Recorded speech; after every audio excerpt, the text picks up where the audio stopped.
Hi, I'm Dieter Bohn. I'm Itai Vonshak. And we are here with the guys behind the design for the all-new LG webOS TV. And we want to bring you in to talk a little bit more about it because we've got a lot of questions. Yeah.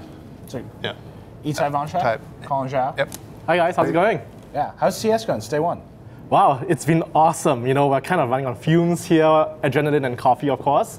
But it's been really great to be at the booth there explaining our product to people. And having them really get the make TV simple again message. You know, people just get the UI, people just understand how to use it. And that's been super fulfilling.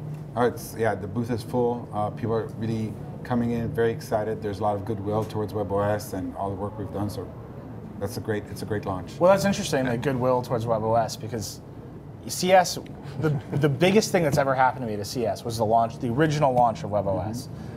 And everyone loved the product and the idea and the theories of the operating system, and then a lot of stuff happened. And now you're relaunching webOS here as a TV product, which is, I don't think anybody could have predicted that when Palm originally introduced webOS here. What's it like to sort of relaunch a product like this? Yeah, it's great. Like the feeling that we worked on it for so long and finally being able to show it to the public, and also explaining to people why we thought webOS makes sense on a TV. So that was one of the questions that people ask us, why are you doing a TV? It makes total sense once you understand that TVs are about switching. TVs are about doing one thing 1 minute and then doing something else. And webOS always struggled with bringing the message of why multitasking is important to the public. But people multitask all the time on TV, they just don't call it that way, they just switch. Yeah. And that was the core, and that was the thing that we realized, and that's why we're so excited about bringing it to TVs. Well, but the number one thing you switch on TV is channels, right? Like live television channels. Because that's where content is. Right. But you want to switch between the game you're watching and maybe something on Netflix if it's boring, and then you're done, you want to go somewhere else. This is what you're switching, and then you might want to go back, check in what's happening on TV. So yes, you're switching channels, but you're also, the more we talk about over-the-top content, you're going to switch between different sources.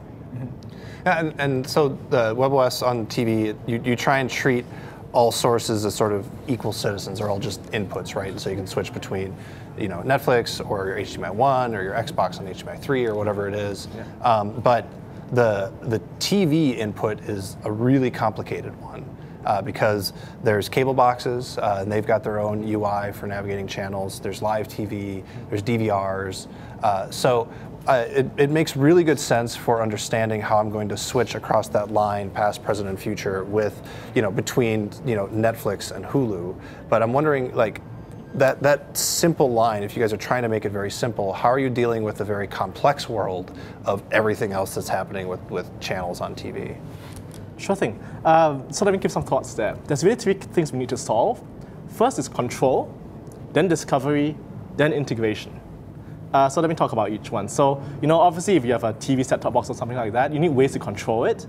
And you know, our Magic Remote control actually comes with an IR blaster built in. And so, you know, as you set up our TV and we recognize your set-top box, or you tell us what set-top box you have, we actually have a way to make sure that you're using one remote control to control your set-top boxes, so you're not like swapping remotes. Right, but you are swapping UIs, right? I mean, you've got the webOS UI, which is the beautiful, well-designed interface that I want to use, which is beautiful and well-designed. And then you've got your cable box, which is awful. And you're using the same remote to control both of them. Like, did you guys think about that stuff, or did you say, look, that problem is too hard, let's do the best job of solving the problems we can? So sort of how we're solving that is through the discovery component. So, you know, you really have a lot of content you can watch. You know, that's across your over-the-top content as well as your live TV. And we come up with various ways to sort of harmonize this. So if you look at our Today menu, for example, you can actually discover content across live TV and your streaming content. So, you know, you could, you know, of course, choose to go to your set-top box and to the EPG to find out this data. But we're trying to integrate this and to help users out with the discovery aspect as well, by making sure that from a metadata standpoint, we have this complete set of metadata, and for modeling this metadata through various user experiences, you know, which, you know, help users break down the barriers between what you can watch on live TV and what you can stream. So we're outlining the challenges that need to be solved. Yeah. And the question I've always had since LG purchased webOS was, why does you need webOS to solve these problems? Because every TV manufacturer here knows these challenges, right? Like there's discovery, there's so much content now, there's so many sources of the content's different, like Netflix and Hulu have different things, then there's a cable box, and then there's DVR you can't even talk to. But what is it about webOS that makes it? So we said one thing, it's about switching. Switching is super cool, and you can see that we're sub 1 second right now. You can switch between things, and that's great, and it feels great, it feels right. But webOS is a philosophy more than anything else, or it is an operating system, but it's mostly a philosophy. It's a feeling. You know what I mean. Yeah. Well, actually, I'm like when people think of webOS, they think of like that card interface, right? But, so but translating that is weird. I mean, on TV, it's not about apps. It's about content. Yeah. And what we as LG want to make sure is that content is available to everybody, not in closed gardens, not in closed gardens that I buy it here, I can't watch it there. I want everything to be available on the web all the time. And in that respect, webOS is the best thing for that. We want everybody to build HTML5 apps. We want to make sure that HTML is a first-class citizen in all the devices. And once all our partners build things for the web, they're available everywhere. And that's the right path for this industry, and that's what LG wanted to do. They really wanted to make sure that they have the ability to continue innovating as a hardware-based company and making sure that software and the web are available for everybody. And that way you push content to everybody. Here's a really weird question. Do you have a browser on this TV? Yep. Web browser? So that has never, as far as I can tell, that has never truly worked on a television, right? I mean, it's almost like you have a browser because you're betting so big on HTML5 that you can just have one because it's going to be there, right? What is it about the browser on the television that's never worked? But then, what is it about HTML5 that works so well? Like, it's a strange question, but because Google bet so big on the browser with Google TV, right? And it fell down completely for them because nobody wants a browser on their TV. But I see the bet on HTML5 as an app platform for television as being really smart. And I can't quite figure out why. Do you guys think about this stuff? Yeah, so I can start, and probably Colin has some other thoughts. So what's the usage scene here? So you come home, you click and then browse and CNN, and you don't want to go through it's not the same thing as a browser. And we have browsers on TV today because there is some sort of segment of people that actually want to do that, but it's not the core, and that you'll see we're not promoting that. The difference is that apps can be optimized for the TV, and they can be placed at just so much more accessible place in the browser, where you have to go and start typing and going through all that.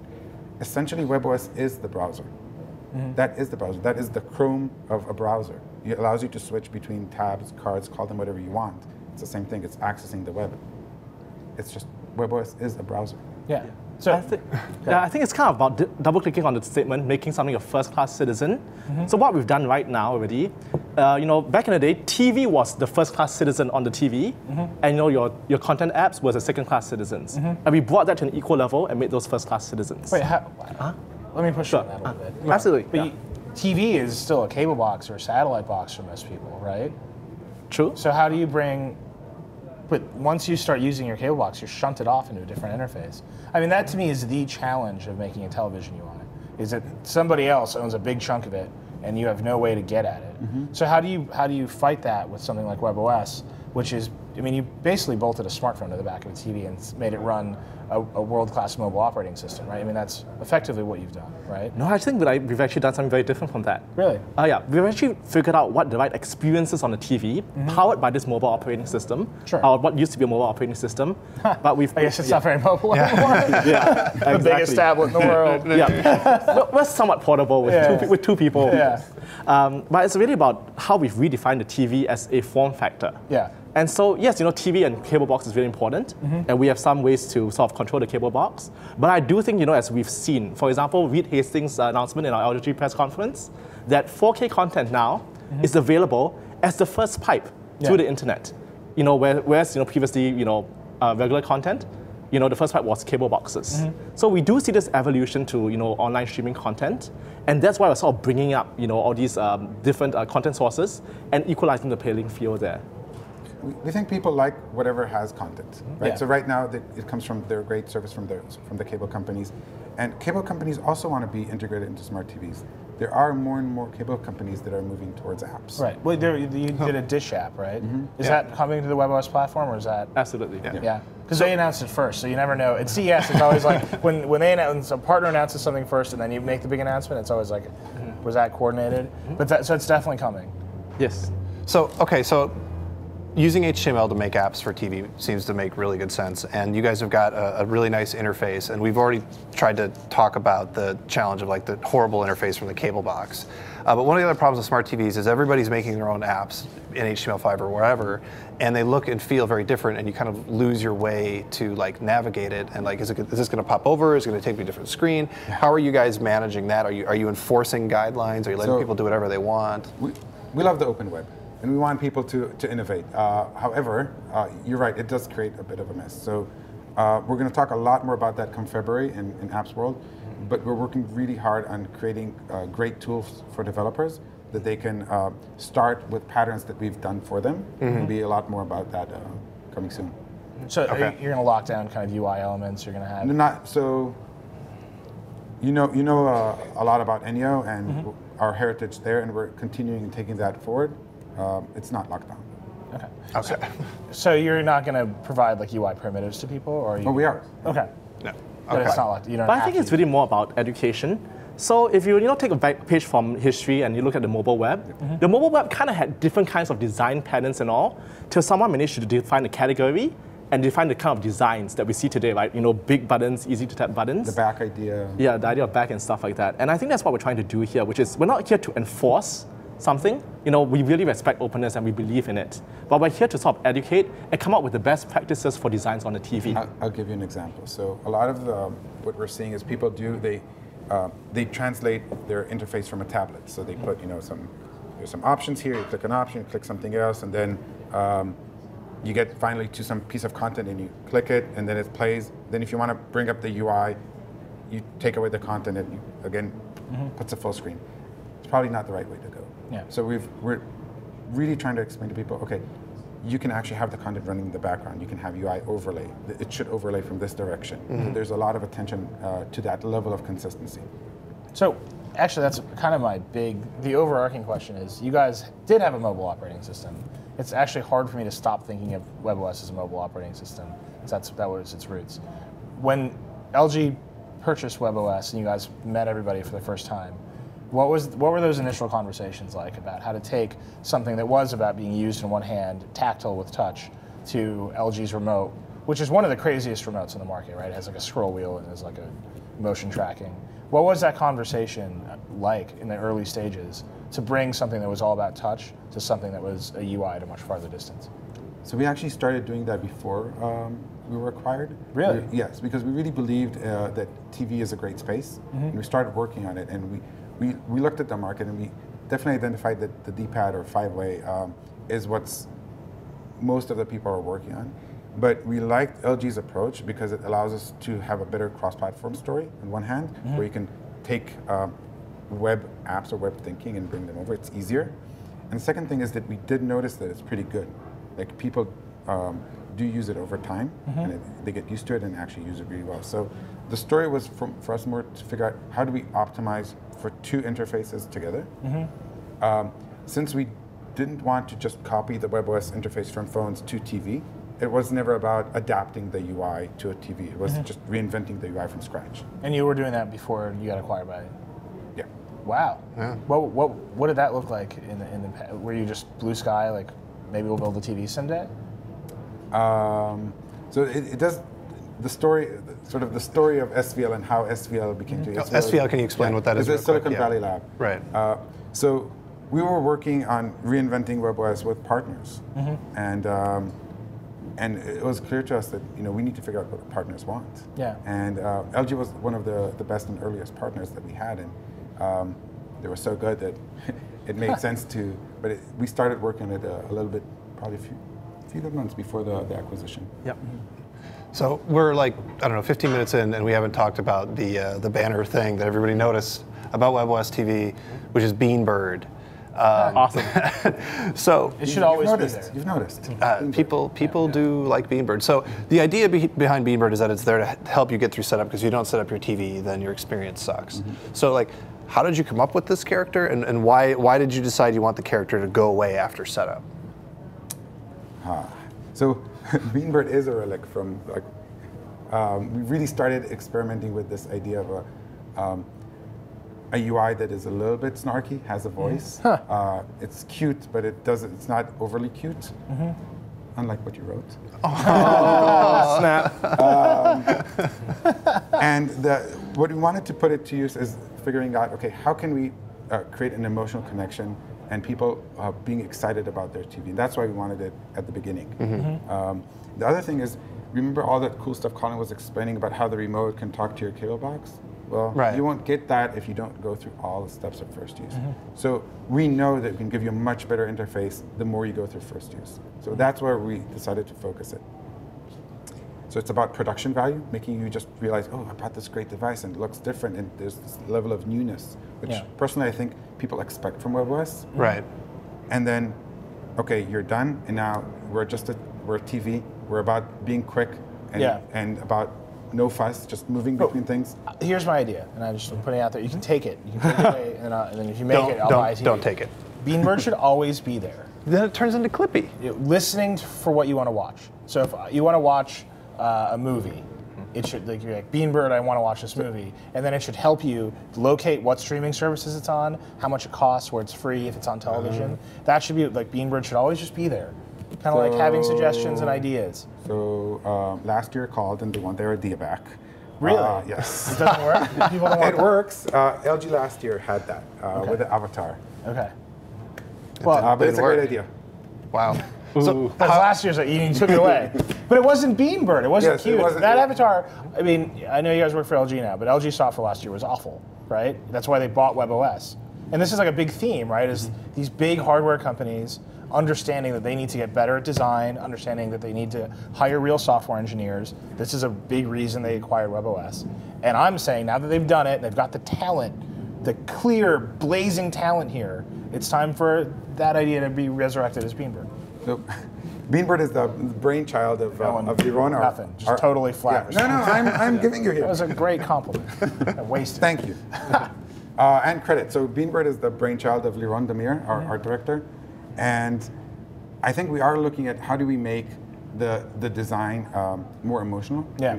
Getting people connected. And it's not just about Beanbird, and we are going to do more things.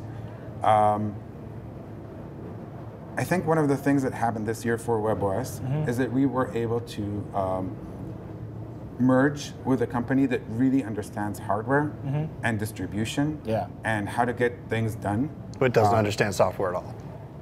I think we're helping there. We're helping there, and we're helping definitely not just in software, but also how to think about software. SVL, we're trying to bring the best of Silicon Valley to LG, and LG is really investing in its Silicon Valley presence. There are 2 labs, one in San Francisco, one in Santa Clara, and it's been a great experience, like trying to bring those 2 cultures together, not just like Korean versus like an American culture. It's more of a manufacturing company, and then like this innovative software group. How do they work together? Are you going to take over their phones anytime soon? Well, that's, The obvious question. I mean, hey, that's for you, Colin. That's really great question. So we're definitely focusing on TVs right now. That's and good. I think, as a lawyer handed you a card. Take it right here. But I think the more important thing, as you said just now, is really more about, how the problem-solving approach at webOS as a whole, or that our team as a whole takes to, dealing with the different devices you have.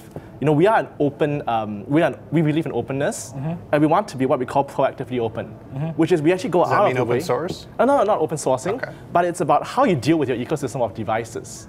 So, basic openness is about allowing things to run on your platform or run on your devices. But I think being proactively open is about doing the extra work to make sure that devices work better with our TVs. For example, our different consumer electronics devices we make. We've and you'll see in the apps world, but I'll tease a bit here that we are creating this thing called the LG Connect second screen APIs, which really allow phones and applications with integrated to immediately push stuff to a TV without pairing. Completely simple experiences. And so we are doing the extra work to create stuff that allows our devices to work better with what you have out there and what you already own. Yeah. Okay, so what is next for webOS? So I can on the phone discussion and also on that, I can promise you this. What we want to do is we don't want to do devices just for the heck of doing another phone or just for, we want to understand why webOS would be the great thing there. Like we tried to really figure out for TV, okay, why would this be great on TV?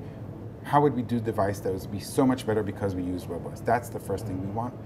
We really want to nail that before we touch anything. And that's also some of the approach that we're trying to bring to LG, just like a product level thinking. It's not about adding features, it's about getting the right features in. Yeah. So what's next? I think we're going to continue working on TV. We have a lot more to do with cable and integrating content sources. And then we have a lot more to do with ecosystems and how do we bring more devices in. Sure. Okay. Cool. Well, I think we're out of time, but Itai, Colin, thank you so much for coming in and talking Thank you to so us. much. Always. And we'll keep watching.